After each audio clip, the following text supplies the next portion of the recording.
Okay, hi. I just got in from a workout, and I got a question that I was thinking about doing my workout because the question I got was, what do I think about thresholds and training zones? And someone actually wrote that in the comments section of one of my videos, and I was thinking about that, and I decided I'm gonna quickly try to throw some, give my thought on those two things, thresholds and training zones, without making it too long of a rant. So obviously training zones, usually with heart rate, but power zones, whatever, and thresholds. So usually we talk about things like lactate threshold or ventilatory threshold, so some kind of turning points in physiology or in performance. They're useful concepts, and they've been around for a long time. And a lot of exercise science focus, especially maybe more on the endurance side, focuses around these ideas. There obviously have been useful and have been effective in constructing training plans and trying to follow training programs and look at effectiveness in some kind of scientific way. So there's usefulness around there for sure. However, there's also some pretty obvious problems with thresholds and with training zones. But I do think that there are problems that with technologies can actually be overcome. And in a sense, we also may need to adapt what we mean by training zones and what we mean by thresholds. And I do feel, especially with NIRS, that it's a tool that's really going to be hitting right at those two concepts that we have: what is training zones, what are thresholds, and how we interact with those in training programs or in diagnostics. So if you're an athlete, or if you're a coach, or if you're a physiologist. And so let's consider first thresholds. So usually we talk about lactate threshold or anaerobic threshold, or we talk about ventilatory threshold. I'm sure there's other things we could talk about as well, but those are two very common ones. And we use those often then to make training zones, but we'll just talk about the thresholds. So there's some very practical problems with thresholds, and that is that they're not completely stable. Now, if you can repeat tests, some kind of step tests or ramp tests, and you can get similar, you can get good agreement on thresholds with the same people in the same activity. Yes, that's true. You can also change that a lot, though, and acutely. So if I do a test, completely recover today, and I do a lot of really hard workouts for the whole week and do another threshold test, it's going to be different. And that's within a week. So obviously thresholds are not these kind of stable paradigms. They're affected by things you do daily. There can be affected acutely from day to day, or they can be affected over a long range of time, which is usually what we want, right? You want to change over a long period of time. On top of that, thresholds change from activity type to activity type. So if you have a certain threshold running, it's not going to be the same cycling. So those are important things to know if we talk about thresholds, is that they can be pretty specific to the day you're testing and the activity you're testing. That's the threshold that you have right now. And you make a whole bunch of assumptions about what that's going to mean for your training planning for the next 6 months or until whenever you go do your next threshold testing. And there's some obvious issues with that. However, due to technology and labs and things like that, that was how it was done, because you had to do all this threshold testing at some lab with blood and ergospirometry equipment and everything. So no one's gonna have that at home. So you got to go to a lab, and you're not going to have the lab every week, and you're not going to go into the lab every week. So they were pragmatic solutions, and we can all understand that. What we can there quickly oversee is that as technology develops, becomes more compact and small, it really begs the question, well, do you need to go into the lab anymore? Yes or no? Maybe you do, maybe you don't.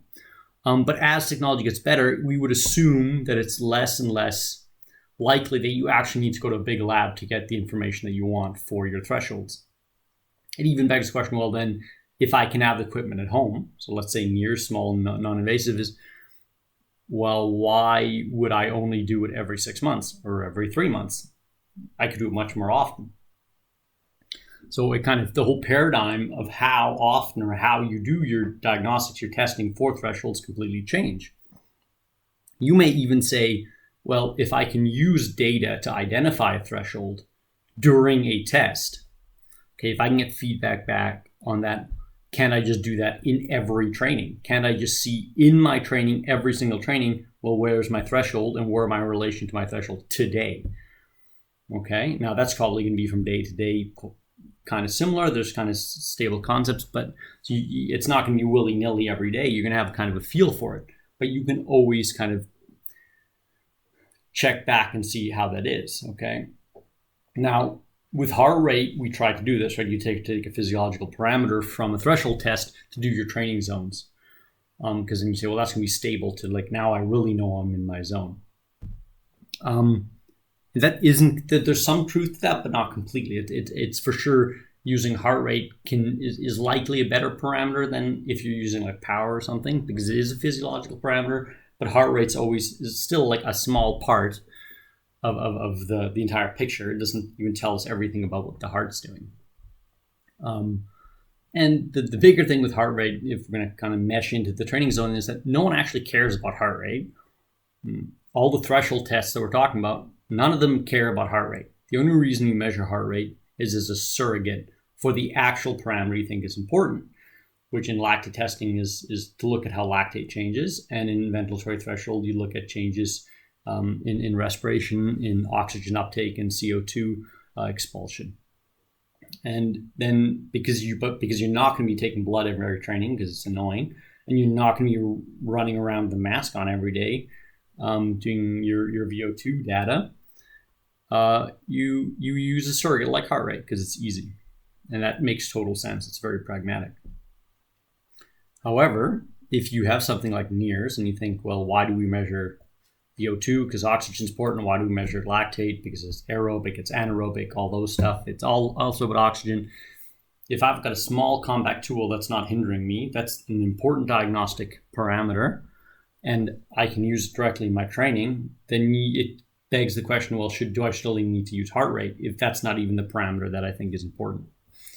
So I do think it's just something to think about why you're using which parameters. I think that's a pretty open question.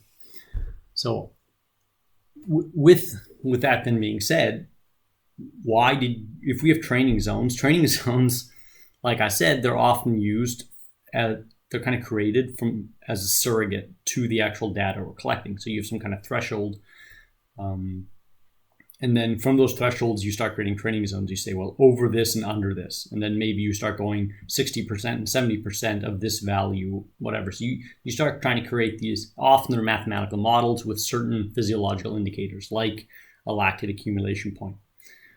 And then you start creating these training zones that you then put onto, for example, heart rate in some kind of percentages. And it's fair enough. Again, it's a pragmatic reason.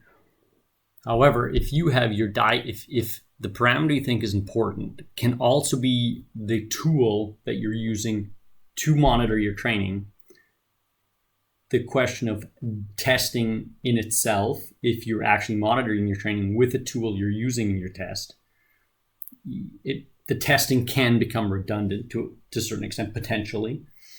And training zones kind of become obsolete because you're kind of shimmying those zones every time you go training, because you're no longer really following, I need to be between 140 and 160 heart rate. And that's kind of what I tell people too, is if you use your Moxy, it's usually not, you need to be between 40 and 50% or whatever your SMO2 is. It's more, okay, what is the SMO2 doing? And this is a relationship in your oxygen supply and demand. That's going to give you the information about how your body is working.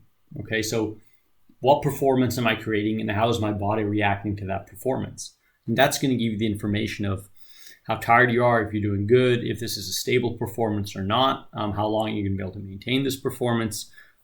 Is this a performance where you're actually warming up that? Is this a performance where you're actually doing some high intensity work or not?